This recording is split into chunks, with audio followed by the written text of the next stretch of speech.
Hello everyone and welcome to another episode of Leadnap Gaming. Today we're going to cover how to go from Googling Star Citizen all the way to getting into your ship for the very first time.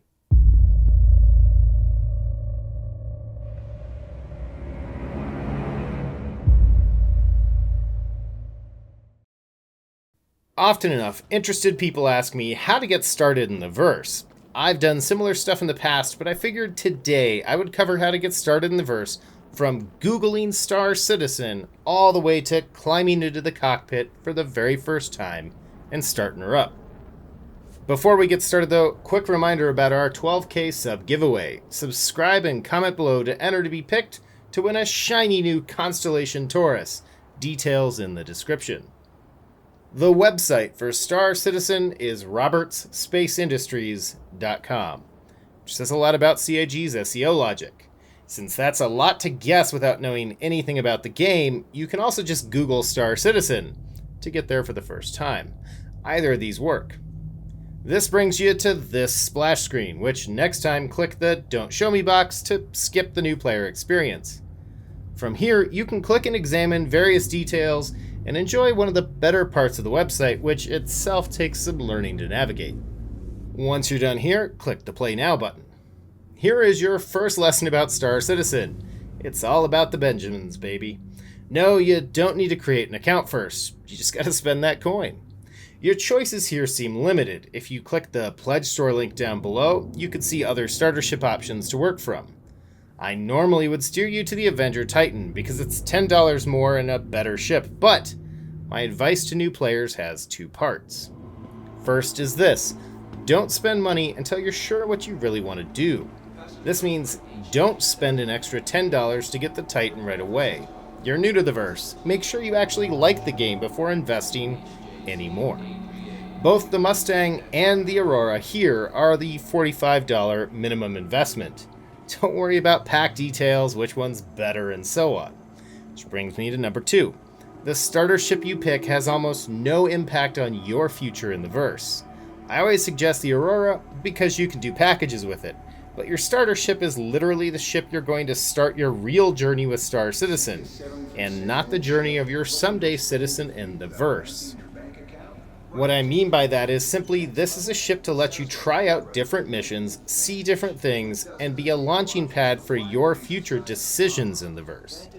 Hours of video have been dedicated to which is the better ship, but you're unlikely to keep flying this starter ship very long, meaning those details mean nothing.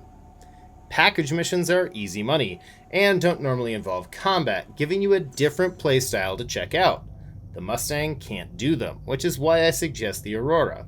If you like Star Citizen after playing it for a while, you can upgrade either to the Titan for $10. Once you select your ship, you'll be asked to give another $20 to CIG for Squadron 42. Star Citizen is 2 paid-for games in one title. Squadron 42 is a single-player scripted story experience billed to be similar to Cyberpunk 2077. It's not yet released either. Don't spend this $20 now. You don't yet know if you like how Star Citizen works, for one, and down the road you may have chances to get Squadron 42 for less, and you'll even be able to get it for $20 if not. From here, click Continue and it will ask you to log in. Select Enlist Now. From here, you're going to enter your details. Few things to know. If you think this process is clunky, it is, which could be a good description of how the verse is at times.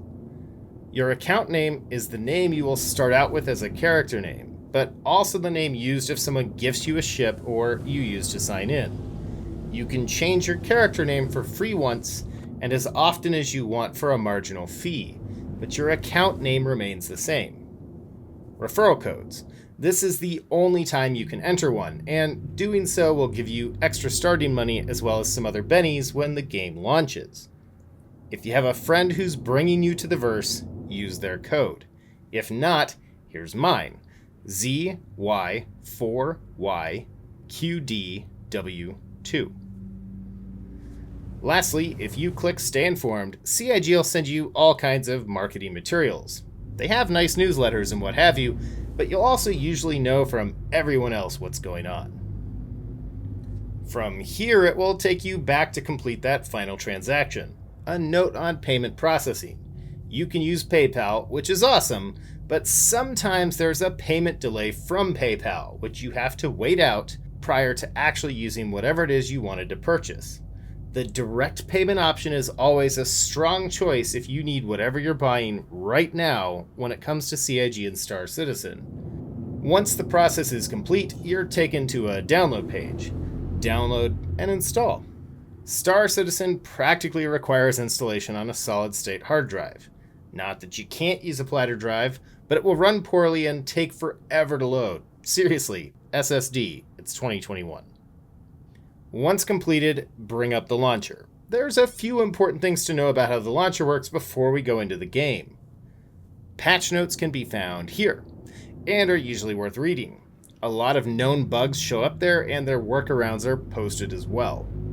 In settings, if your game's having trouble, there's a verify button. 60% of game problems can be solved with this button. It re-downloads and patches the client. Deleting your user folder solves most of the other problems. Different tutorial. Click Launch Game when ready, and be warned, depending on the patch, this can take a while even on strong gaming rigs.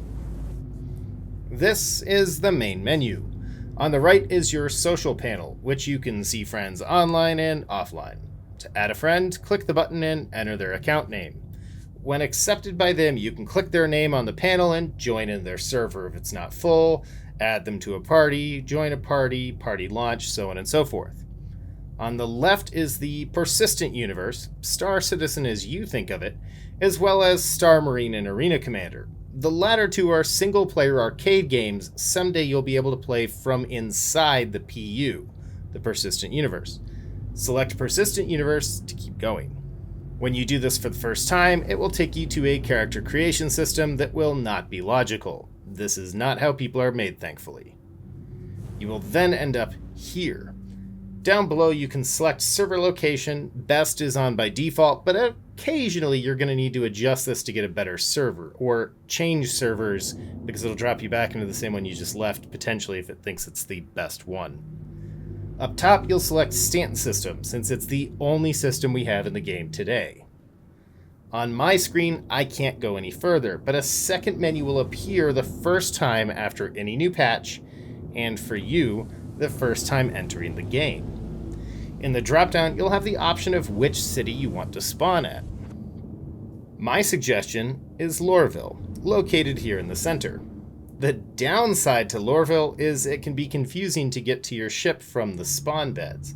I have a video that will guide you. Microtech is the easiest place to go from bed to ship, but it's here, far away from everything, and your starter does not have the range to go direct planet to planet, requiring you to stop for gas at R&Rs along the way. Area 18 here on ArcCorp is confusing as well, but nicely located. See my video guide again for directions there. Orison is the newest and nicest city, somewhat easy to navigate, but the worst to select for two reasons. First, you're going to have to fly out of 150 kilometers of atmosphere to leave. And unless your GPU name starts with a 30, your performance is going to be horrendous, especially visiting for the first time. Of course, once you launch with the Visit Location button, sometimes Star Citizen decides you meant to go somewhere else. Welcome to the verse. Once loaded in, which again can take a while depending on the patch, your bed won't look like this because this is the orbital Port Olisar. However, press Y to get out of bed. At the bottom of your screen, numerous tips are going to appear to give you a sort of tutorial, but this game at this point works like any other FPS. Y is your exit command, F is your interaction command. Once out of bed, wait a moment, let the shaders load. Small detail, but your frames are going to take a hit for a minute or two as these load. Either just read the tooltips while it does so, or just wait. Your shaders are going to have to load after every patch, but not every day, so this is a step you only need to take now and not worry about until we patch the next patch. Every city is designed the same way. There is a habitation area where you spawn in your own bedroom. If you move items around in here, they'll remain where you left them. The door you're going to exit right now won't be the same one if you come into a different server or spawn again tomorrow. You'll need to go to an elevator to leave the habitation building, which is always going to be the same building, which then you'll have to traverse the city to a transportation point, normally a shuttle or a train. You'll take that to the spaceport. As you can see, in an orbital station, you skip a lot of these steps, which is why most of us live in these. If you log out at a station or a city, you'll respawn in that city or station the next time you log in. Quickly, we're going to talk about your Moby Glass, because this is a key part of your interaction with the verse. F1 to open. On the bottom marked tabs, you click to go to various screens. The main menu shows you your wallet and other vital info. From left to right are your comms window, where you can chat in addition to the main game chat, which I turned off earlier with F12. But it's also where you can party invite, add friends, and most importantly, hail stations to land or take off. The next is the ship loadout screen. After that, the personal equipment loadout screen. The star map you use to plot courses. MO Trader allows you to send money to other players. Next is the contract manager, where you select PvE missions. To do bounty hunting, you first have to do qualification missions, which cost you money to do. Delivery are those package missions I mentioned, and are a great way to learn how to fly and navigate, as well as hooking you up when you're double your starting current cash flow. Live works, whole different topic, followed by the vehicle maintenance screen that you have to be in your ship on the pad to use, but otherwise would rearm, refuel, and repair you. Journal will allow you to read all kinds of lore and how-to stuff, and Delphi tracks your notoriety with various groups, which affects which missions you can do. More rep means bigger missions, means way, way better payouts. Make your way at the station to terminals that look like this. They appear in various configurations, but the terminal always looks the same. F to interact with it, and you may have to wait for checking to go away so you can click the arrow button to spawn the ship. At this point, you should only have one ship to choose. Once spawned, you'll be told a hangar or a pad to go to. If you miss this screen, don't worry, it will appear on your HUD as well.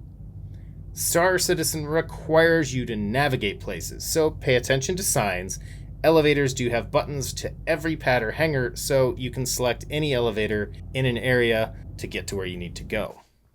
Once at your ship, small white bubbles not on my screen are going to point you towards entry points to interact with. On larger ships, you have to board and make your way to the bridge. On the Aurora, you'll have to board and click the pilot seat. The Mustang will be just like this arrow and allow you to climb directly in from outside. Once you're in the pit, press R to go into flight ready mode. And there you have it. You are ready to fly. Keep in mind, in cities, you're going to start in a hangar. To open the hangar doors, hail the station using either the Communications MFD or going into your Moby, into the Communications tab, and selecting the station from your friends list. Why the friends list? Great question. Down in the comments, what tips do you have for new players? As always, don't forget to like and subscribe, share this video with your friends looking to start out in the verse, and I will catch you all next time.